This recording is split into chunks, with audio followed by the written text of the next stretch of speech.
gentlemen, boys and girls, children of all ages, the Casual Report presents JT's annual Top 10 Games of 2024. This is a list of JT's favourite games of 2024, which have excelled in gameplay, storytelling, music, graphics, and so on.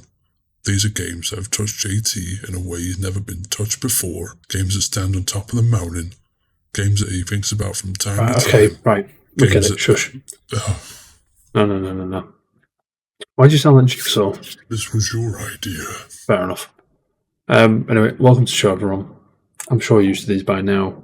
I'm sure, like me, you've watched 1,000 of them, so we're just going to get straight into it. Let's go. Number 10. Stellar Blade.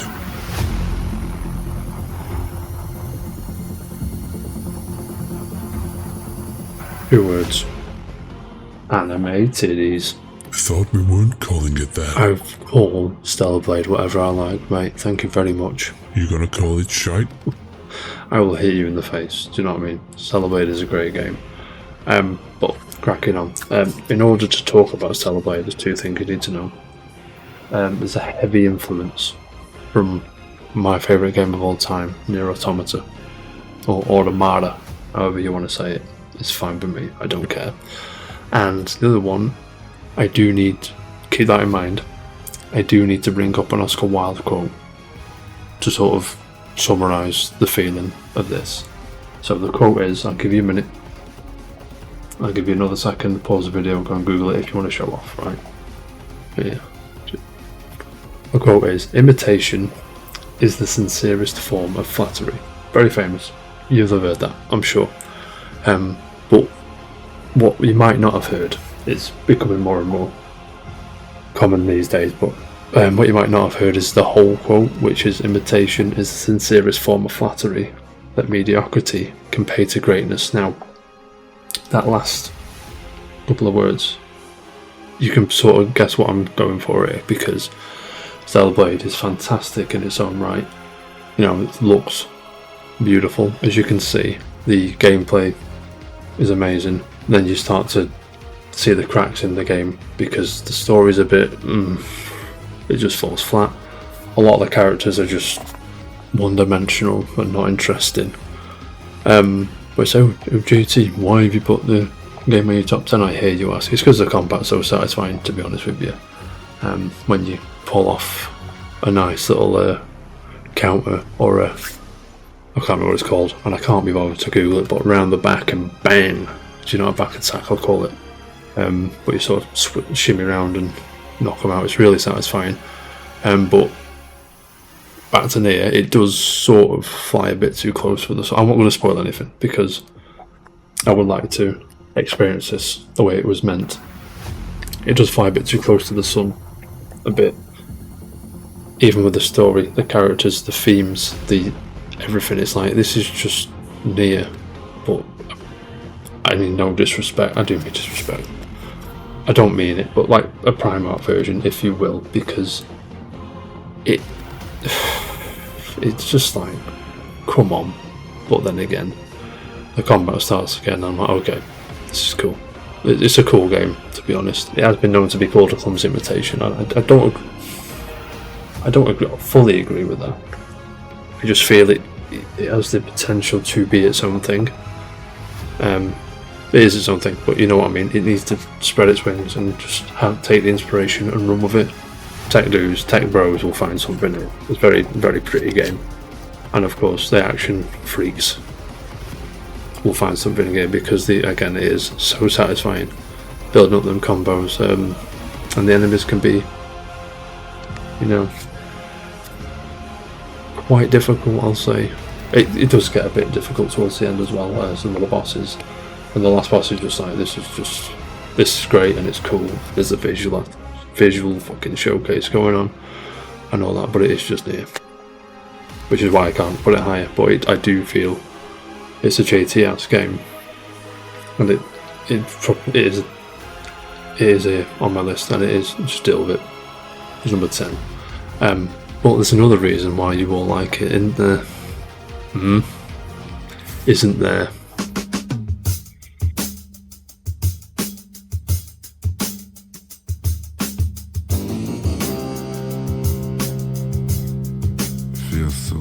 perverts.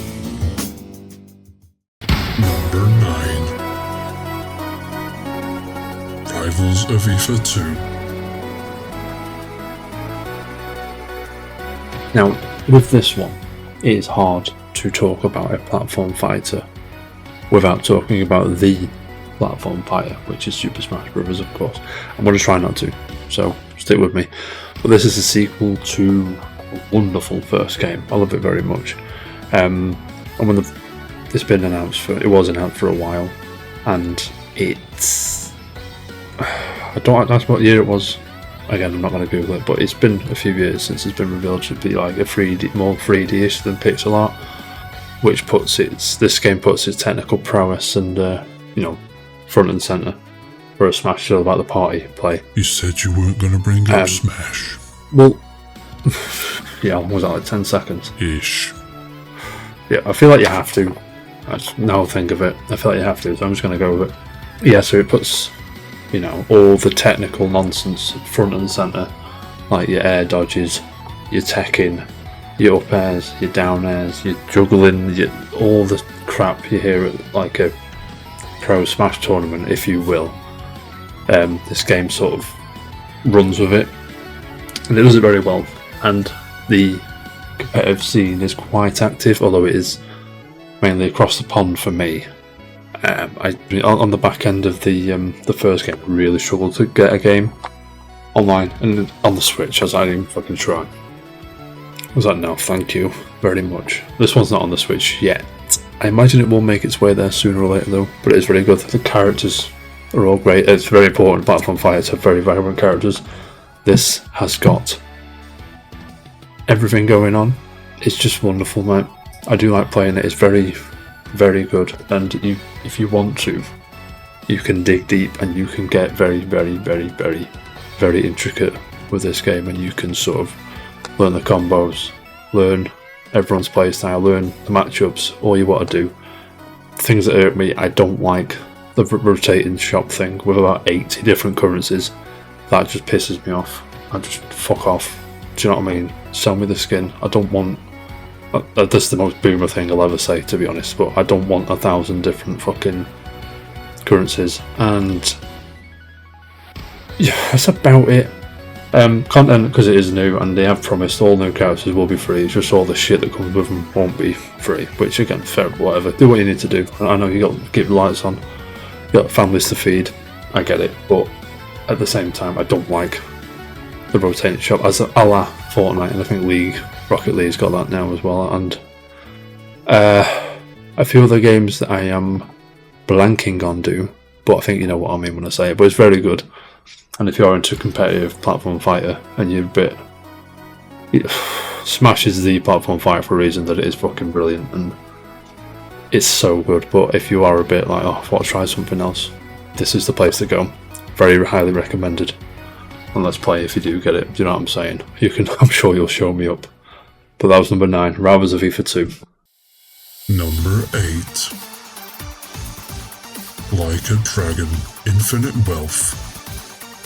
Now, everyone, considering there are like 5,000 of these games, something like that, formerly Yakuza, of course, over here in sunny England and in Europe and all that. I've only played about 3 of them, and I'm so sorry to everybody. But it's just a sentiment how popular and how good these games are. There are so many of them, do you know what I mean? It's quite a niche space, but it is getting bigger and bigger and bigger. That's what she said. Shut up, mate. Come on. Talking like a dragon here, you know what I'm saying? But this game features a diverse cast of characters. What I love about this one, there was the point in 7 where they scrapped the real-time combat system you had for a more turn-based one, which is in this one as well. Like Dragon, this is 8, for those that haven't figured that out. But it was met with trepidation, I'll say, but it works. It really, really works. It feels like a street brawl, like a mob brawl, but it can be light-hearted. It can be outrageous. Like in this game, there are some mini games, some based on Crazy Taxi, Pokemon Snap, called Sicko Snap, where you take a picture of a lot of guys in gimp masks. It's nothing short of wonderful. It is a well-oiled machine. Now they can churn out so many of these games. There's another one coming out early this year when you watch this. Hawaiian Yakuza, Like a Dragon, Pirate Yakuza in Hawaii, something like that. I think it's that, but it doesn't matter. But even with the big heads shake up at RGG Studios, I'm not even going to try and say it, I'm sorry, I'm just going to go RGG. Even the big boys moving on, this is still a quality game. You can tell there's a sort of different vibe, slightly different vibe, but it's still Like a Dragon. Heart, from its heart, through and through. It's brilliant. There's a lot of content here as well, to be fair. They don't get a lot of time to play these games, and I still choose games which are quite long, so that says a lot about me than it does about anything else. But it's a great game and it is well worth your money. All the characters are fantastic. Ichiban is one of the great characters. He's becoming one of the great characters of all time, which, if you would have told the Yakuza or Like a Dragon faithful that Kiryu, who is the previous main character of the main games, would be just as good, if not more anything. I'm not going to say anything, but again, I've not played most of his games. It's funny, he always sees the best out of people, and the supporting cast is great as well. And one of the great things about Like a Dragon is the party is an RPG, and it's not 20-something, good looking 20-somethings, you know, long hair through the wind and all that, and just chilling with a big sword. It's a couple of mid-40s just fucking struggling, and it's relatable in a weird way. Yeah, recommended. Go and get it, go and play it, it's great. I've been trying to convince Cham to play it for years, and he won't. So convince Cham as well, so you go and play it and then convince Cham to play it, it's great. And that was number 8, just Like a Dragon, Infinite Wealth. Number 7. Indiana Jones and the Great Circle. AJT. Yo. How many D's are in Indiana Jones? 1. No, 32. How'd you get 32? Doesn't make sense.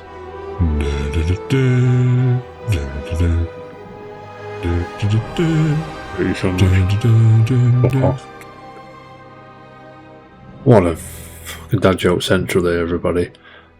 But it is Indiana Jones and the Great Circle at number 7, which seemed to come out of nowhere. I mean, it came out somewhere. It came out Machine Gamers, but it's definitely not a sleeper hit. One that probably shouldn't have worked as well as it does. It's probably how I would go. There's Machine Games, obviously Wolfenstein fame and all that. You know, and there was a lot of trepidation that it's a first-person game, even though Machine Games pretty much only make first-person games. And the way they've done it is nothing short of a miracle, or just fantastic. Great game design, if you want. You know what I mean? I can't even compliment this game enough. It's fucking amazing. Fits in so well with the original trilogy films. The music is on point. The sound design, again, is on point. And when it was first revealed that it was a first-person game, it was like, I don't know why we all thought. Perhaps we're so used to Lara Croft and Nathan Drake. Do you know what I mean? Because they are that sort of thing. Maybe it was something that I don't know. But I was never worried in that part. Even with I was a bit worried about the whip. I thought it was going to be clunky and awkward and not good. But again, shut us all up, Machine Games, if you will. The whip feels great. Troy Baker as Indiana Jones / Harrison Ford is great. If you don't think about it, you pretty much can convince yourself it is Harrison Ford, which is, you know, kudos to Troy Baker there. He's done a fantastic job. As of the rest of the cast, to be honest, they've all put in a shift, done a good. I mean, this is the best game that Microsoft has put out for about 9-10 years, something like that, probably longer. It is. I'm being serious. because the first party Xbox stuff has been a bit hit and miss over the past. I say that as a diehard Gear Z, as my friends tell you, I'm a diehard Gear Z. And yeah, do you know what I mean? This is just, it's fresh. You know, it's like, oh, it's Indiana Jones game, with a bit of money behind it. And the last one was the adventure game, but the relatively old one. Again, my mind's gone blank. I'm sure I'll put it on the screen somewhere. And it's just fucking great, and it's on Game Pass as well, or Game Pass Ultimate, I think, as well. So go and play it. It's coming to PlayStation this year as well. You PlayStation fans are in for a treat if you haven't already played it on your PC or Xbox or wherever. Do you know what I mean? But yeah, number 7, Indiana Jones and the Great Circle. Number 6, Berserk Boy. Now, this one takes me back. To where? The Stone Age? God, there's no need for that. I'm getting on a bit, to be fair, but it is what it is. So who's played this one? Just you pair at the back, I see. Right, okay. It's one of them. It's not as popular as it should be. Well, on my feed, I don't see it half as much as I should, in other words. It is a shock from me, I know. A side-scrolling action game, blah blah blah. It does wear its Mega Man 0/ZX vibes right on its sleeve. A bit of Mega Man X in there, a bit of this, a bit of that, you know, the kind of thing we're going for. It's not that long. You know, that is probably the shortest game on the list today, probably.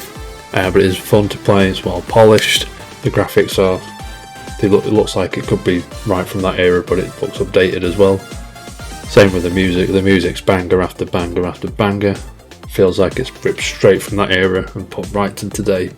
Although it's similar to Mega Man as well, they played the OG ones and X and all that, which you get the boss's power up, if you will, and you can go back at 100% levels that way, you can get secrets that way. There's not really much more I can say other than it is fantastic. It can get quite challenging, especially towards the end game, but you shouldn't have too much trouble.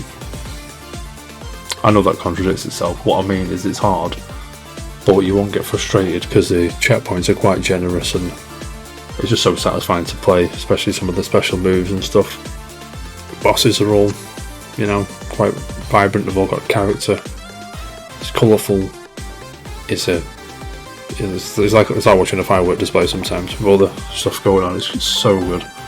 There's a spin-off coming out called Berserk Bits, which I think is leaning towards Battle Network, Mega Man Battle Network. But that's a whole different thing as well. So it's gaining traction. The franchise is gaining traction, which is good to see. Go and buy it, please. Thank you. Support this wonderful dev who worked so hard on this game. I've fucking followed this game for years. Again, I'd rather the FIFA 2, and when it comes out, it's a banger. It's just a banger. So go and buy it. Nice one. On to the next one. Number 5, Bellatro.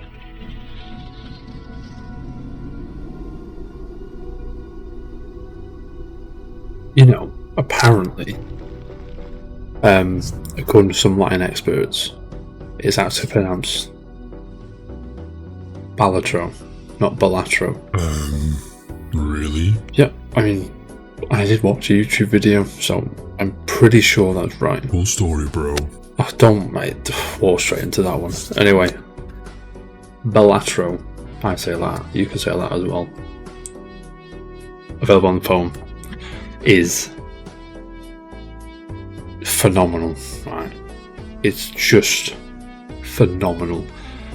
The premise is it's a poker roguelite, fucking something or other. It doesn't matter, but I think you get what I mean. So the gist is play poker. You go up in antes. So an ante, first ante would be so many chips. You have to get so many chips or score so many chips to progress to the next bind. It's called a small bind, big bind, boss bind. 3 binds per ante, and so on, right? To complete a run is to get 8, but we'll get to that in a second. It's got the most...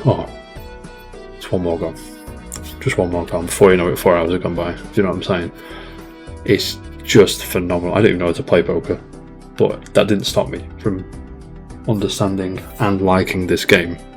The music, the theme is just the same. I think it's the same theme, but the tempo goes up and down, and the frequency goes up and down. So it's just it can loop and loop and loop. It goes round and round. It's so relaxing and hypnotic, if you will. But yeah, the way it works, you got to play hands of poker to score chips. You can get chips and a multiplier. So if you, let's just say, for example, I've got here now a pair, right? So I'm not going to put the screen, but pair of 7s. Now that scores 10 chips and 2 multiplier. So it'll be 10 times 2, which is, mathematicians with us now, 20, right? Cool. But you add the card to it as well. So 8 is 11, face is 10, 10, 9, 8, 7, and so on. Right? So if there's 2 7s there, so it'll be 7 and 7 is 14. Very good. Very good. So that'll be 14 up to 10. That's 24 times 2, which is 48. Very good. Sorry, I'll stop now. I'm sorry. And this is the first one, so it's a small bind first one. It's 300 to get. So obviously you need a lot more than 48. But you can manipulate the multipliers and the chips with jokers and upgraded cards and enhanced cards, and so you get like glass cards, which times the multiplier by 2. You can get lucky cards, mult cards, which add 4 to the multiplier. You get jokers, which can either add, subtract, depending on what you do. You can sort of manipulate your score and either inflate. What you want it to do is obviously to inflate the score, right?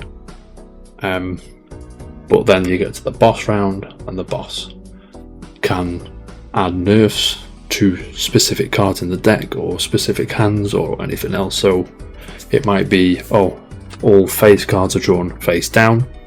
So you've got either, if you lean into face cards with your like play style or your sort of decks that you've got, you can pick a deck at the beginning of the game as well. Just go on and on and on. And yeah, and there's stuff like, all clubs are debuffed, so if you played a club it wouldn't do anything. Now shops can sell tarot cards, which can add certain things to, it can convert cards, you can add things and destroy cards, and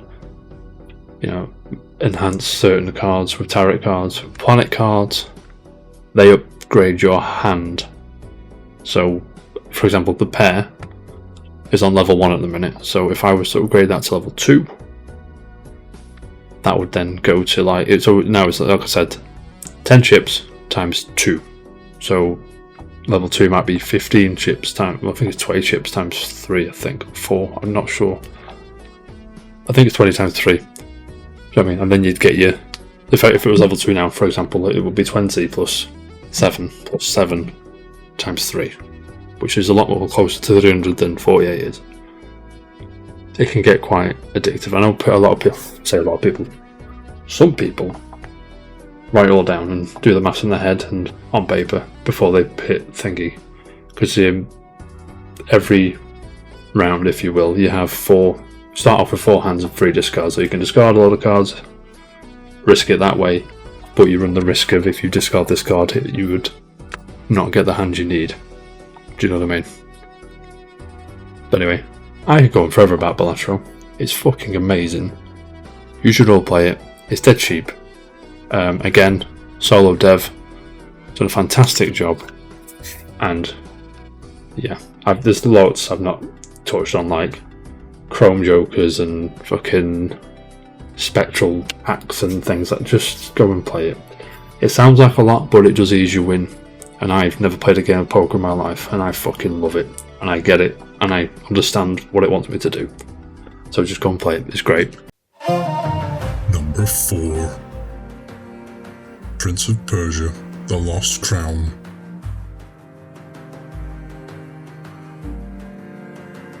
What a game this is. What a way to breathe life into a new franchise. Like, wow. The Lost Crown, obviously, Prince of Persia, starring a new hero called Sargon. You're actually saving the prince this time around, as opposed to playing as him. Takes place in the cursed city of QAF. I don't know how to say it, I can never remember. But yeah, like in true Metroidvania fashion, yeah, Prince of Persia Metroidvania, finally. Never-ending spiral labyrinth of tunnels and sewers and all sorts. Interconnected corridors, all that shit, yeah. The main features of a Metroidvania. Also the combat. Oh, let me tell you, it's so satisfying to parry and juggle enemies and slide and jump and dash, air dash and all that shit. It's just phenomenal. And it does give, I love Metroid Dread a lot, and it does give Metroid Dread a run for its money. And which, again, this is unsurprising because it is by the team that brought us Rayman Origins and Legends, which again are both fantastic. But this game also features one of the biggest surprises of a Metroidvania games I've seen in a while. It features a mechanic called memory shards. What is a memory shard, I hear you ask? Well, a memory shard is if you are, let's say you go down a corridor and you get to a door you can't get through, or there's a wall there with something hanging up there. You know, you can either double jump or there's like another mechanic you can get to reach said item. I don't know about you, when I play Metroidvania games I always get lost and then I think what did I don't like mark stuff on the map with the markers the game usually gives you. I'm like, what did I put that there for? Is there a boss there? You know, is there a door there? Is there an item there? Etc. But with the memory shards, you can just take a screenshot of where you are, put it on the map, and that usually jog my memories. There was something there, there's a chest there on a ledge I couldn't get to. Now I've got the double jump, I can jump up and get it. Let's go there. Boom. It's fucking mint. The bosses are all cool, big. You can tell you're a boss because about 4 times the size of you, and it's just wonderful. And it just beggars belief that the team have been disbanded and put on, probably knowing Ubisoft, Assassin's Creed. Which Assassin's Creed is fine, but come on, man, give me a bit of pizzazz every now and then. You know what I'm saying? Oh, Ubisoft. Yeah, I know.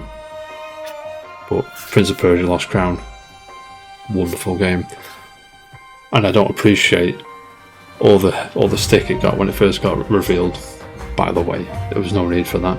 It's fucking mint. You should all be ashamed of yourselves. Number 3. Astrobot.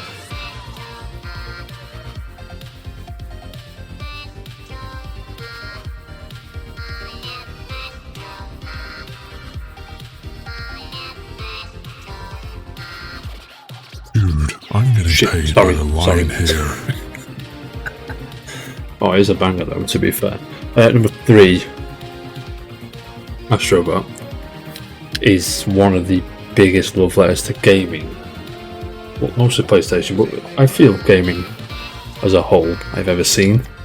The second the game starts out with that banger, you just know, you're in for it. And we have been clamouring for this because Astrobot has been in 2 other games, which has been a VR game and a PS5 packing game, which has been mostly to showcase the DualSense controller and all that good stuff that does. We all said, if you remember when that came out, said Astrobot should be in his own game. This is potential. This is fucking mint. Not everyone has a VR headset. We just do it. And lo and behold, we're here. The controls are tight. You've got a Super Mario Sunshine kind of floaty thing going on, which is fucking mint. You've got PlayStation nonsense all over the show. It's fucking cool. Some levels based on PlayStation franchises. I won't spoil you for you if you've not seen them. there's a lot of mechanics in the game which it sort of introduces to you, and you never feel overwhelmed, and it always gives you time. Like, it's just incredible. Astrobot controls wonderfully, and the final level is a tearjerker. It's just beautiful, and I love it so much. That being said, devil's advocate, I do hope one day Astrobot can sort of peel away from this glorified PlayStation Museum game. That sounds like I don't like it, but I fucking love it. But I know, we all know Astrobot could work on his own and it'd be fine. He doesn't need Aloy jumping about, or Ratchet and Clank walking about, and Jak and Daxter chilling, and Crash Bandicoot. He doesn't need it. Although it's brilliant and it's fantastic, I just would like to see that one day. But then again, if that never happens, I'm not going to complain, as long as we get more Astrobot. Do you know what I'm saying? But it's fucking been everything from the music, the gameplay, the sound design, the level design, how it moves the player through the level without many signposts or many like halts in the gameplay. Like, oh, stop, you need to do this. Like, no, just crack on. It respects the player's intelligence, which happens far less than it should nowadays, to be honest. But I do like it when games do that, and you are doing yourself a disservice if you have a PS5 and you've not played this game. It is fucking wonderful. And again, just picked up Game of the Year at Jeff Keighley's Game Awards. Didn't win Game of the Year at ours, which, you know, it's upsetting, but it is what it is, isn't it? But yeah, go and play it if you haven't already. I'm sure you already have, and I'm sure you're telling me, yeah, this game's sick, and it is. Astrobot's number 3. Moving on. Now, before we go into top 2, I've got to say this is the closest my number 1 and 2 have been for a fucking, it feels like a millennia. It's just so close between these two games. I could barely split them. You know, I've talked my fiance, bless her heart, I've talked my fiance's head off more than I'd care to admit about this. And if you know me, or if you know, follow whatever, you probably can guess what's coming next. But without further ado, strap in, because it's time. Number 2. Metaphor Refantasio. Is, you know, the second I saw this game, I knew it was for me. I just knew it. Turn-based JRPG set in a high fantasy land from Atlas. Again, disclaimer time. The only Atlas game I played, I think, is Persona 5. I don't recall playing another one. And I'm sorry again to the Atlas faithful. I'm sorry. It's high up. Do you know what I'm saying? And I was right that this was going to be for me, because right off the back, there's treason, or high treason, technically. Awesome music, a villain who's a twat, and you just want to smash his face in. And it's just basically high fantasy Persona, which, what's not to love about that? You know, Persona's got a reputation of being just phenomenal. I don't know why I haven't played more of them, to be honest. Again, perhaps because they're 1,000 hours each game, you know what I'm saying. But it does thrive on a beautiful cast of characters, all walks of life. Everyone's so likeable. You root for every single character you meet, especially my boy Heismay. Again, Hulkenberg's brilliant. Stroll is fucking incredible. And the supporting cast as well, the followers, if you will, as well, are all fantastic in this game. I'm not going to spoil the names or anything. I want you to go in as blind as possible. But if you want to talk to you a little bit about it. But it is, Metaphor, one of the wokest games I've ever played. And I say that literally, right? I don't mean, this game has a lesbian in it. This game, I have to control a black character. Oh, this is woke. I don't mean that. I do not mean that. I mean, it explores social injustice. For example, the world you're in is there's a bit of friction, you know what I'm saying? And you control somebody who's elder, or an elder, if you will, and they're not well liked. So some shops just won't serve you, not because you're a thief or you're a bit dodgy or just because you're Elden. It's like, mate, I just want to buy a potion, whatever. But it's stuff like that which really adds to the tension and the friction of this world and this journey you take. The gameplay as well is just it's wonderful. The archetypes, which in this game are this version's persona, if you will, you can sort of mix and match and have different people having different archetypes. There are some where you can't have it on everyone, but that's to be expected given what they are, if you will. Do you know what I'm saying? And like I said, the main villain, Luis, is just unbelievable. Like, you just want him to. The world's fantastic. Every city you see is fantastic. You get a gauntlet runner relatively early on in the game where you can travel from town to town, and as big as the game is, there are a few places which are just a menu and a nice little picture, which sort of detracts from the exploration, if you will, but again, it's still good. There's still a backstory to pretty much everywhere and everything, and the world before, and there are twists and turns throughout the story which are fantastic. Again, I won't spoil it here for you. Yeah, there's a few things about this game that aren't really there for me. I don't like the calendar system, which is from Persona. It is in this game as well. I just don't like it. I like to be able to do what I want when I want. I know that means, we've got to go there tomorrow afternoon, and you can spend what feels like an eternity in game doing literally everything else before going to this cave or this fucking building or meeting this person in this forest or whatever it is. I just feel I have to go and explore and do what I think. Now, with the calendar system, you are shackled, and that stresses me out. I just don't like it. I don't like the stress, the pressure it puts you under if you make the wrong decisions. So if you sort of concentrate on the wrong thing, that can have huge effects the later on you get.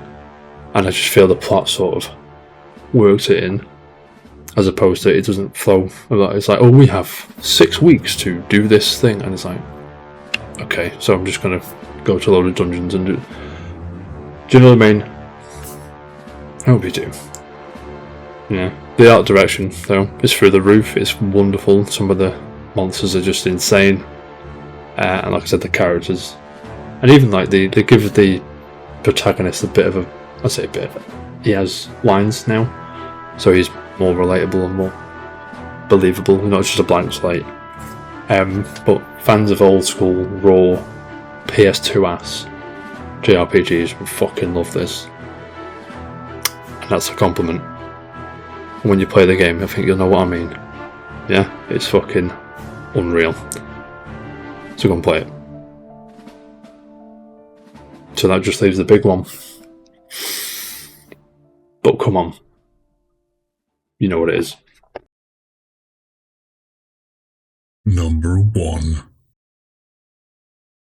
Please, just. それではどうぞご覧ください。 Please, this has to be it, mate. It's gotta be. It's gotta be. It has to be it. Don't get Don't be a fucking What compliment. did he say? It's only been 2 years. And it's yeah, guys, it's fun. Take It looks sick. Final Fantasy VII Rebirth. I mean, of course it is.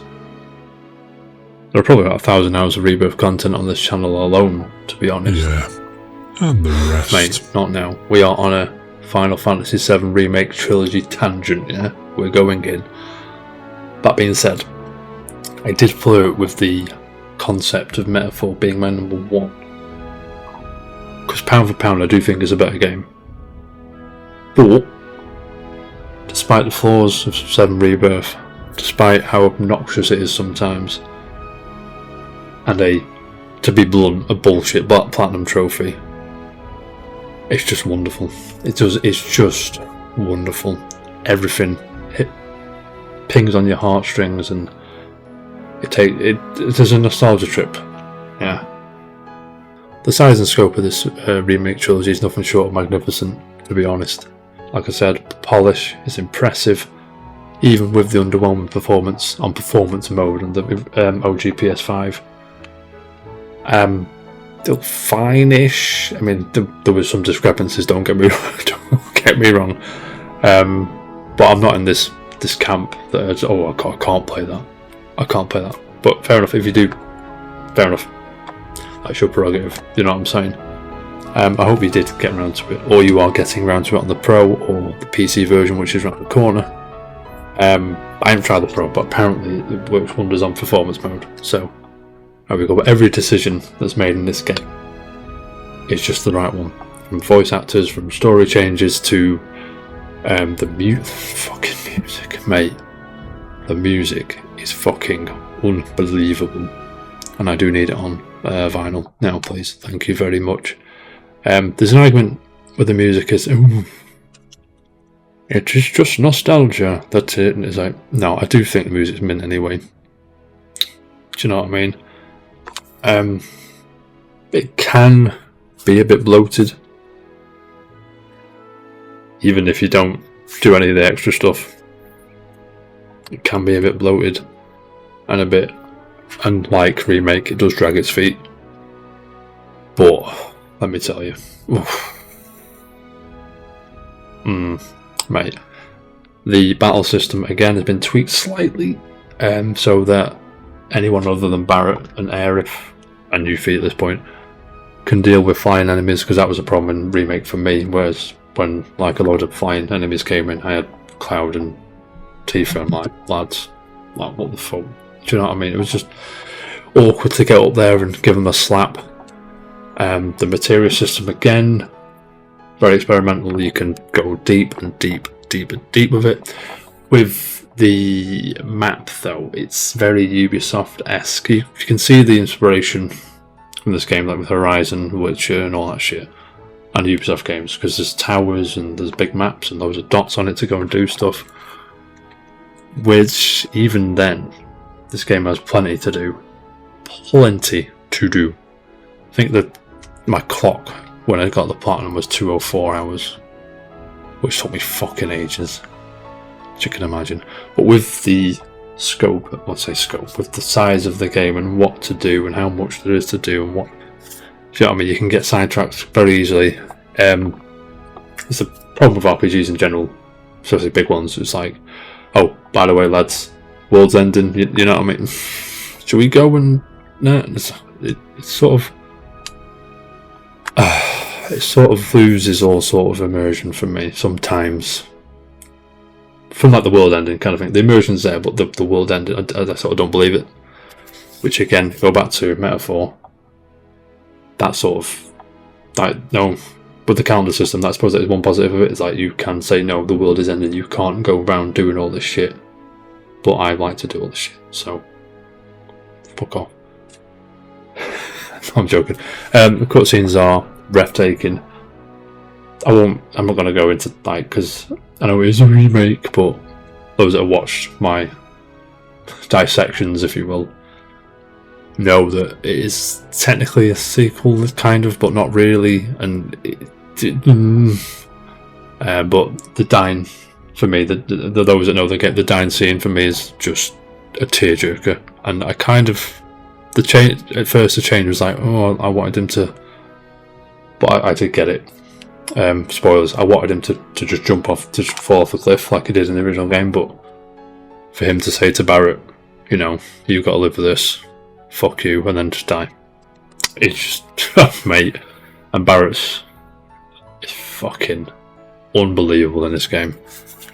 The ending didn't hit as hard as it did originally, because probably I was so confused of what, well, not confused, I was sort of trying to dissect what was going on, and I was a bit like, what's this? But it is a tearjerker when you do think about it. But it didn't hit as hard. It was a spectacle, don't get me wrong, and it was wonderful. But I mean, it is what it is. The mini games, again, like I said, it drags its feet and it's a bit blow with these mini games. Most of these mini games are shit. I'll just be blunt about it. Queen's Blood is one of the exceptions. I do like Chocolate Racing as well. There's a few I do like the pull-ups are back. You know, it's been fucking. I've done so much of that game now. That's just sort of merging, because I'm playing Remake now, ready for the PC version of Rebirth, and it's sort of merged. Some of the mini games I've merged into one, but you know, the pull-up one, I think it's the pull-up one. But yeah, basically, Queen's Blood is basically Gwent for weebs, as I like to call it. You know, it's just Gwent but the other way around.